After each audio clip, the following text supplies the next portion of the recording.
Hi, this is SC2, and if you want to hear brilliant counter-arguments, if you want to see quality journalism, go to patreon.com/linkshot and donate there, help the cause for journalism, or don't. Either way, enjoy this video. So, today I'm going to start off a new series, and it's going to be called Counter-Argument.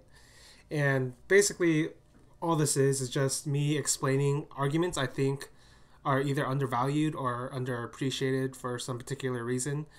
So, for instance, last time when I talked about the four transcendentals of StarCraft 2 and innovation, I basically explained why I think it's completely legitimate to say Life or Sue or Tasia are the greatest of all time instead of MVP, even though I personally think it's MVP. In this particular video, though, I'm going to talk about a much more controversial topic, probably, because it's not something I've ever heard anyone say, and I think it's a completely valid and legitimate argument. So today I'm going to argue that it is not Stephano that's the greatest of all time foreigner player in StarCraft 2, it's actually Naniwa. And this is going to be interesting, because I've never heard anybody go this route, and I think it's actually a completely legitimate argument. So, first, you have to understand the criteria I generally use. And it's the same as the greatest of all time, so I don't count team leagues and I don't count online games.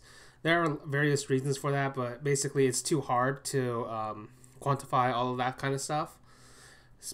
But I will add like asterisks if you want to consider it for Stephano later on. Just keep that in your mind, because it's kind of important and kind of not important. Depends on how you personally feel about that particular team match he was in.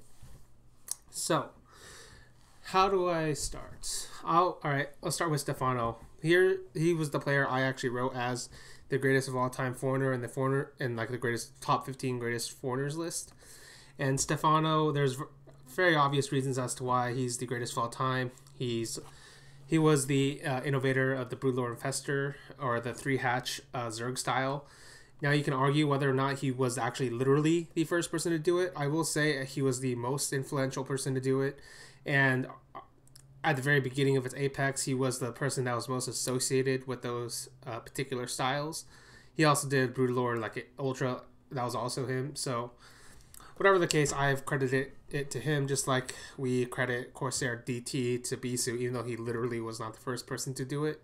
He was the first person to use it to take it to the highest level possible. And you just look at Stephano's resume of results, and it feels like it should be really obvious. He is the greatest of all time foreigner player. He has won so many tournaments. He's placed well. In terms of his peak performance, I'd say he was like the best foreigner, or one of the best foreigners, from the end of 2011 all the way to the first half, or maybe the first quarter, depends on how you want to look at it, of 2013. And during that time, he won like IPL 3, he won NASL, he won a bunch of Lone Star clashes, stuff like this. And in response to that, you have Naniwa. Now, Naniwa, if you just look at the results, he's also had great results, but he's never had the huge victories as Stephano, who won like the IPL and the NASL. And despite that, he has had some fantastic like placings that put him like amongst like the best ever. Like MLG Providence, when he got second place, I actually think that's actually like legitimately like you can actually say that's as good as like a second place in a GSL. That's how highly I rate that particular tournament. And beyond that, he's had a bunch of great placings all over. Amongst the foreigners, you can argue whether or not it's either him or Huck who's had the most success in GSL, or even general, I guess. But I feel like given the time periods and competition, it has to be either Huck or Naniwa you have to give the nod to. And I think Naniwa was a bit more impressive to me, considering the circumstances in which he played, which was 2012, which I think was like a kind of a hard period, because I feel like that was already the leap year of we already went into a leap year of skill at the end of 2011, where it felt like the overall skill level literally increased, whereas like it's not. I don't actually believe that's always the case, but I did believe there's like specific sections in StarCraft 2 history where I do think the skill increased overall. At the end of 2011 was one of them, and it had nothing to do with Kespa. It just had to do with the next wave of StarCraft 2 generation players coming up during that time. Now, just in terms of pure results, you have to say Stephano has the championships. Naniwa has a bunch of second places. He has a bunch of deep runs, but is it really possible to compare the two, especially in a 1v1 game where it's not like a team game where like the results don't necessarily tell you how well a player did.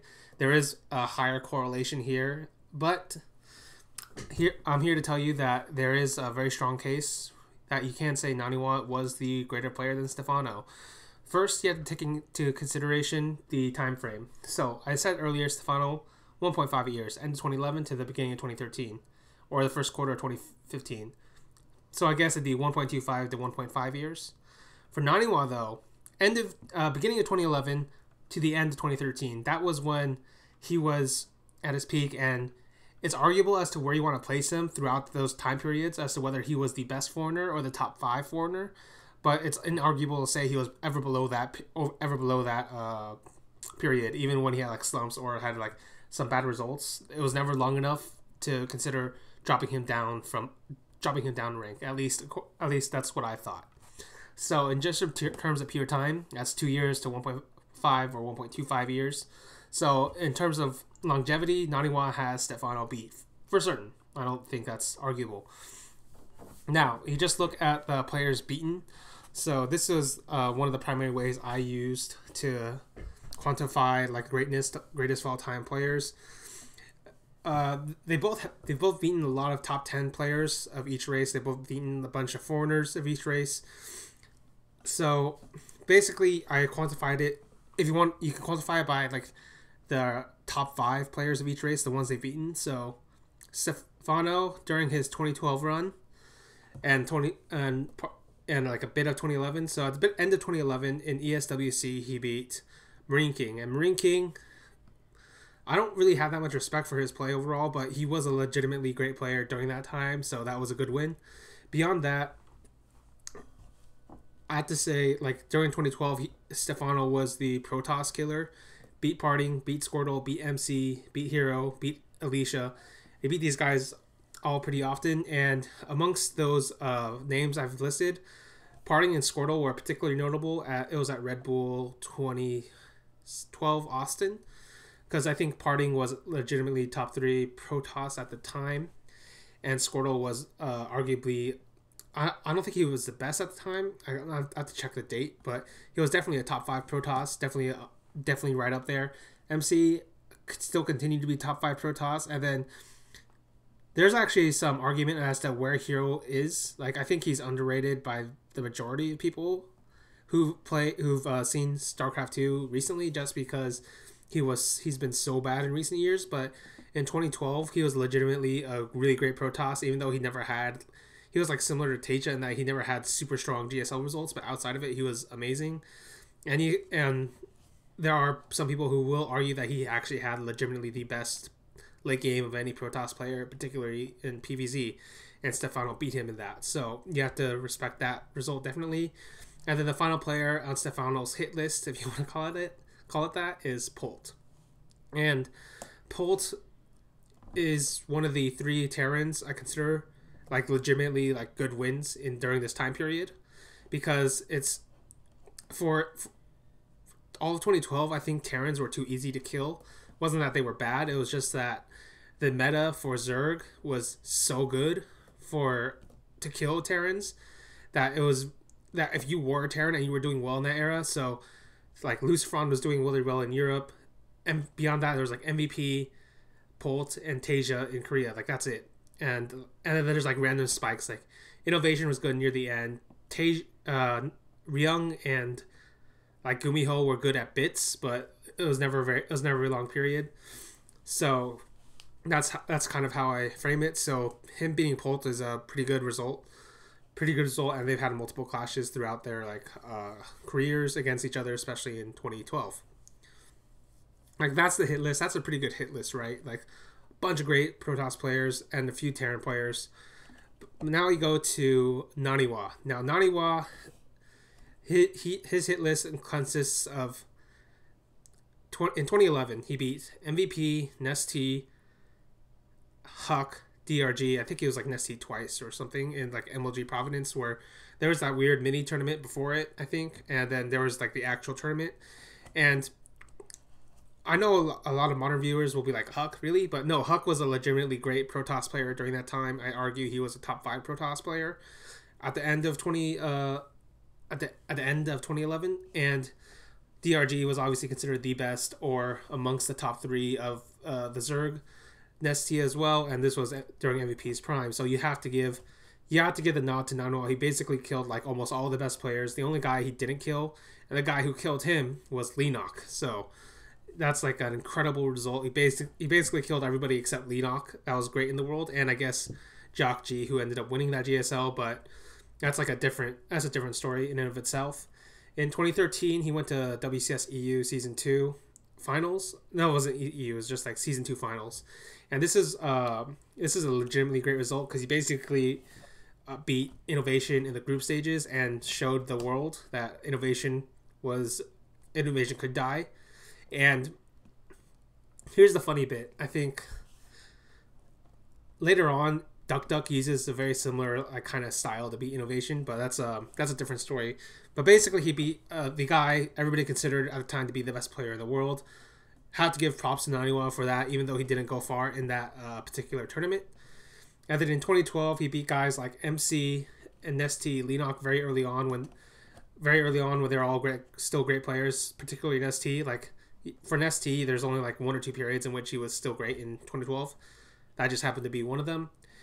The other guys he beat were 2013. He beat Jaedong, and Jaedong, if you want, you can call him like a top 2 Zerg at the time. Like I think that's a legitimate claim. But I think at the very worst, he'd put him in a top 5. It depends on where you want to rank Life and Sue between. If you want to rank them between, like above or below Jaedong during that time, and there's also obviously, I think I consider Sulky the best Zerg player of 2013. And then after that, the only other player that's in contention for like this top 5 list would be Deer, but he beat Deer in the middle of 2013. So it's up to other people to decide. I guess it's up to the viewer. I guess to decide if Deer was legitimately great by that point.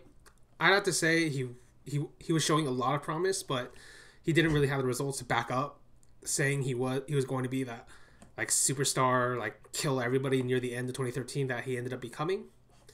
So you look at the differences between this hit list of the top 5 players between Naniwa and Stephano, and I have to say, relative to like the eras and relative to who he was playing, I'd have to give the edge to Naniwa here.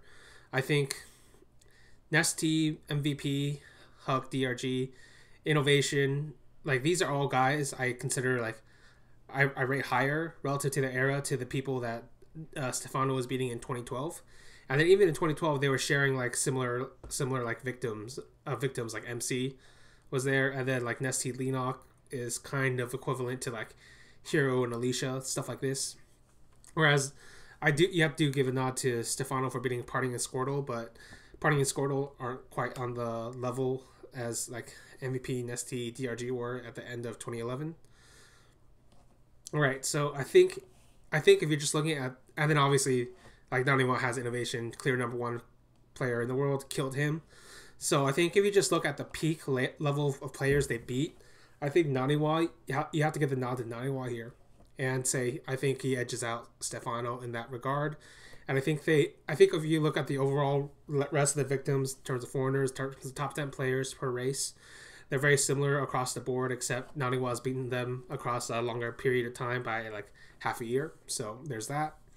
And then the final bit of information you want to consider between an argument between Naniwa and Stephano is the meta. And Stephano's meta is such that like for his like 1.5 years of domination or like greatness, if you want to call it that, the first year is basically all Broodlord Infestor. Like, well, it's not really all Broodlord Infestor in the sense that he created it, and then it took the rest of the scene like a quarter of the year or half a year, depending on where they were, to catch up to his meta. So that's obviously considered the most imbalanced era of all time. And how you rate that is very like subjective. For instance, I actually didn't rate it that hard against somebody like MVP. And what I mean by that is, like, everybody assumes I rate MVP super high because he beat it, or like he was very close to beating it. That's partly true, but but I also wasn't like ignoring all other factors, because there are a bunch of factors to include into this. But you do have to say that was the most imbalanced era we've ever seen. At the same time, Naniwa, his particular peaks, like he was Protoss, and Protoss didn't really hit its groove until the end of 2013 I think. And what I mean by hit its groove is, I don't think it was ever the most dominant race when Naniwa was in play. And I don't mean, and that just in terms of balance and in terms of meta, he had a good meta, but he had a good meta for about like 2 months or 3 months during like that MVP run into the GSL, where it just happened he ran into like the worst guy possible for his kind of style and his kind of mentality, who was MVP. But beyond that, like the rest of Naniwa's time, I don't think there's ever any point where you can say Protoss was the strongest race, at least during his peak. So because of that, you have to, in terms of like the meta, in terms of the races they played, you have to give the edge to Naniwa as well. And so when you look at all the arguments I said, so Stephano has the championships, he has the results, maybe he has the innovation if you want to consider that. But on Naniwa's side, he's beaten the higher peak players, in my personal opinion. He's played with a worse race, my personal opinion, during a worse meta. I think that's inarguable. And finally, he's like, and finally he has the longevity. That's right. So if you look at the factors, you can see why I chose Stephano, right? Because he has the championships, and at the end of the day, it is a competition. You have to win something, I think. But if you want, you can go the other way and say, but even though it's a competition, then who is a greater player? Who is the one who beat the harder players? Who's the one who beat the harder players in harder conditions? Then in that case, you go with Naniwa. That's my argument. That's my counter argument for why Naniwa is the greater player than Stephano, and I think that's a completely legitimate argument anybody could make about the greatest of all time foreigner players in StarCraft 2. See you later.